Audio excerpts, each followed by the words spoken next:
تفاعل لافت مع غموض الإعلان الجديد لمسلسل طائر الرفراف الموسم الثالث، واللي يظهر فيه فريد وسيران بأعماق البحر، ولكن يفترقان بحزن بعد لحظية رومانسية.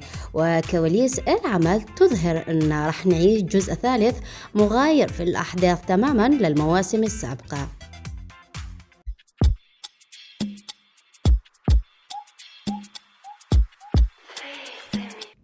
وكان لافت ردود فعل الجمهور على الإعلان، حيث حكوا أنه المنتجين عملوا فكرة حلوة كأنه إعلان ترويجي لمسلسل جديد، بيوحي أنه في بداية جديدة لمسلسل وقصة جديدة وتحديات جديدة بحياة سيران وفريد.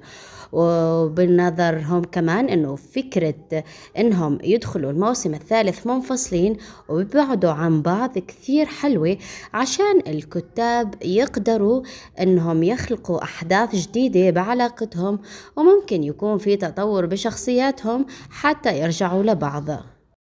وطبعا اللي مصبر عشاق العمل هي التسريبات والكواليس يلي تطلع كل مرة لتحضرهم للحلقة الأولى من الموسم الثالث. ومن بين أهم التسريبات اللي عاملة ضجة بمنصات التواصل أنه رح نشهد في الحلقة 74 قبل ورومانسية بين سيران والشخصية الجديدة سينان، الأمر اللي خلى المتابعين يتساءلون هل رح تفقد سيران حقا الذاكري. وكمان كواليس لتواجد شخصية فريد مع الشخصية الجديدة ديار. وبحسب الصحفية بارسين فإنه الكاتبة زينب بونتشي قررت بدء الموسم بمرور زمني لعدة سنوات، وحكت أنه كمان في الواقع فإن الثنائي فريد وسيران سيعيشان أزمة انفصال كبيرة ضمن الأحداث، كما سينضم ممثل بدور سنان ليفسد الموازين في المسلسل.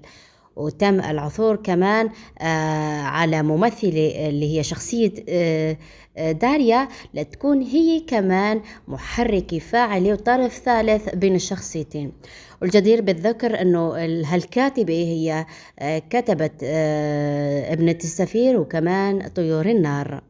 وعلى ما يبدو سيتم تقديم سيران وفريد بشكل مختلف تماما للجمهور في الموسم الثالث من طائر الرفرف بعد تجربة كل أنواع الحب والمكائد في المواسم السابقة.